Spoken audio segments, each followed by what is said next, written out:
À quelques semaines de l'élection présidentielle, Éric Zemmour enchaîne les passages sur les plateaux de télévision. Invité dans le journal de 13h de France 2, CIST face à Leïla Kaddour-Boud a dit que le candidat de Reconquête a fait part de son programme. Pour conclure cette interview, la journaliste lui a demandé, si vous aviez le choix, dans vos rêves les plus fous, quelle personnalité publique aimeriez-vous voir entrer dans votre gouvernement?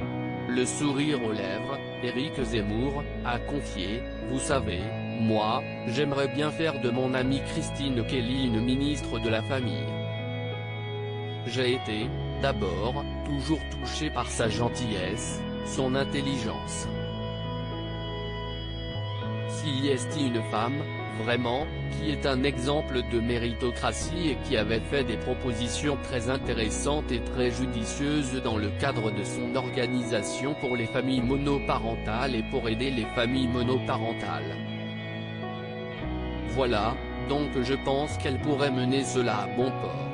Hélas pour le candidat, Christine Kelly ne souhaite pas intégrer le gouvernement. En octobre dernier, CIST dans un entretien accordé aux Parisiens que la jeune femme avait lâché, « Ça ne m'intéresse pas, la politique. Notez-le bien. Qu'on arrête de me poser cette question.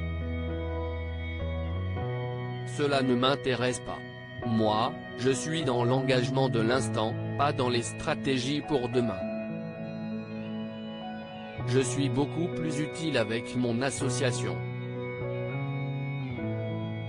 Pour conclure, la journaliste avait ajouté, « J'ai remis un rapport sur la réforme des pensions alimentaires pour les familles monoparentales à Brigitte Macron, qui a abouti à une mesure exceptionnelle. » Même Éric Zemmour a félicité Emmanuel Macron. Ça, si estime ma fierté. Christine Kelly, on forme une sorte de famille au cours des derniers mois, Éric Zemmour a pu compter sur le soutien de son ami.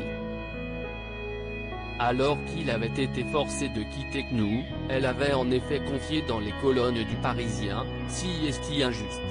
Ça me surprend que le CSA ait décidé de le décompter comme acteur politique. En tant qu'ancienne membre du CSA, j'ai moi-même refusé de décompter le temps de parole des éditorialistes, notamment pour Éric Brunet, comme la gauche me le demandait. Je n'aille pas non plus décompter celui d'Audrey Pulvar qui était présente au meeting de son compagnon de l'époque, Arnaud Montebourg, avec une rose à la bouche. Et on a décompté le temps de parole de Nicolas Hulot que le jour où il s'est porté candidat. Résultat, Éric Zemmour est sur toutes les chaînes aujourd'hui.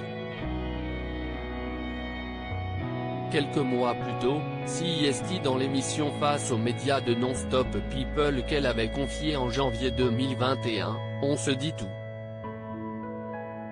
On a compris qu'on est là pour être au service du public, apprendre des choses aux téléspectateurs. On forme une sorte de famille où on se respecte. Loading widget.